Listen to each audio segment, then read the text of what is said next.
Dominicans always want to talk about like wheelhouse dogmatic topics like God, Christ, grace. But the thing is, you have to just name it something else, like demons and the life of grace. And so you start the talk, it's like, I don't know anything about demons, but I do know something about the life of grace. Hello, my name is Father Gregory Pine, and I'm a Dominican friar of the province of St. Joseph. And for this episode, I thought that we could talk a little bit about the diabolical logic of temptation. Why? Because it sounds cool to say? Absolutely. But there are further reasons, and I'm about to give them to you. In his introduction to the Devout Life, St. Francis de Sales talks about the way that we go kind of step by step into or through temptation and ultimately arrive at sin or vice.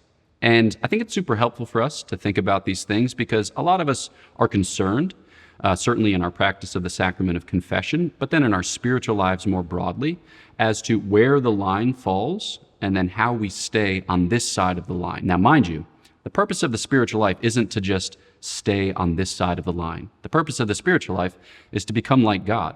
We are called to be partakers of the divine nature, says St. Peter. But in the process, it's helpful to draw distinctions and have a more fine-grained sense for, what's a temptation and what's a sin.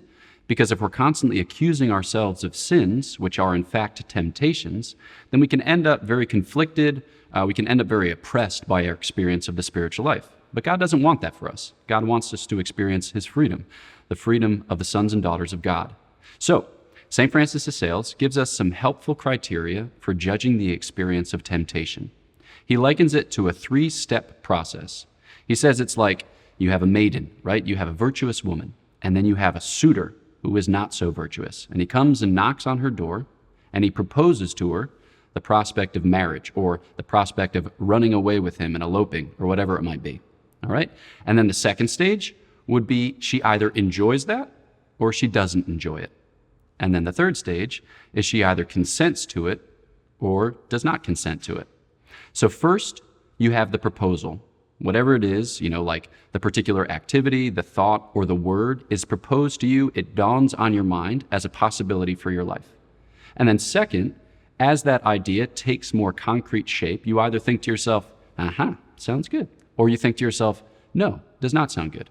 And then you give your response, which is to say, you either say, all right, I welcome this into my life and I shape my life on the pattern of this temptation and I become in turn the type of person who rejoices in this temptation. Or you say, I'll have no truck with that, all right? I want no part in this particular experience. Now, mind you, there might be fine shades where you're like, maybe, but maybe not, all right? And that's fine. Ultimately, though, St. Francis de Sales says that we base our evaluation of that action on whether or not we enjoyed it and then whether or not we consented to it. So if something is proposed to you, okay, it was proposed to you. We cannot control the suitors who knock on our doors, to extend the analogy that St. Francis de Sales uses in the introduction to the Devout Life. What we do have some control over is whether we rejoice in that announcement and then consent to that announcement. So he gives a couple of examples in the introduction to the Devout Life, which are intense. One is one that's recounted by St. Jerome, where there was a young man who found himself tied down to a bed who was tempted by a seductress. So pretty intense example. And she tried every means to try to get him to consent to whatever it was that she was proposing. I speak in broad brushstrokes. So he had no use of his arms and no use of his legs. And you would say, here is a man who is wholly unfree. But St. Jerome goes on to describe that the man bit off the end of his tongue and spat it at his temptress just to show the degree to which he did not consent to her proposals. Now, should we be biting off the ends of our tongues and spitting them at people? Probably not in most circumstances, but there you go. The other is St. Catherine of Siena, who at a certain point in her life was gravely, gravely tempted. And she felt like Satan was super active and that all these demons were proposing all of these terrible things to her, and she was overwhelmed by it. And then at one point, since she's St. Catherine of Siena, she was speaking to the Lord directly. And she said, how could you want to dwell in my interior life when it's filled by such lewdness? And the Lord said back to her, well, did you delight in that lewdness? Did you consent to that lewdness? And she said, no, by no means. And he responded and said, well, it was by my grace that you were not to delight in it, that you were not to consent to it. So truth be told, I was already present in your interior life. Were I not to have been present in your interior life, you could not have resisted those temptations. but I permitted them, so that in overcoming them, you would have a greater sense of how much you depend upon me and how strong is that help when it is given. So some of these stories just help us to tease out the distinction between temptation and then sin. So not to consent, that's the real hallmark of resistance to the act of sin.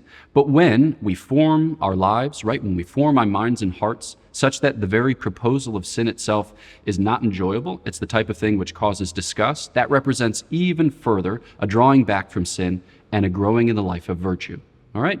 So when you go to the sacrament of confession, you might propose things that for you are unclear, but we don't want to make a habit of just comprehensively accusing ourselves of all kinds of bad things which we may or may not have consented to. We want to be able to sift out the details so that way we grow more mindful of how God is present, how he is supplying his grace, and how we have come to rely upon that more and more with each passing day. I mention these things in part because we're launching a new podcast called Catholic Classics, where I myself and then another Dominican friar, Father Bertrand Janczyk, will be reading parts of Introduction to the Devout Life. Over the course of some number of days, we'll read the entirety of that book. And each reading section will be followed by a kind of commentary section. So we'll chat through how this applies to our spiritual lives and how we form the habits of mind and heart such that we become good prayers and ultimately good worshipers of the Most High God. So I look forward to chatting with you there at Catholic Classics. Until then, cheers.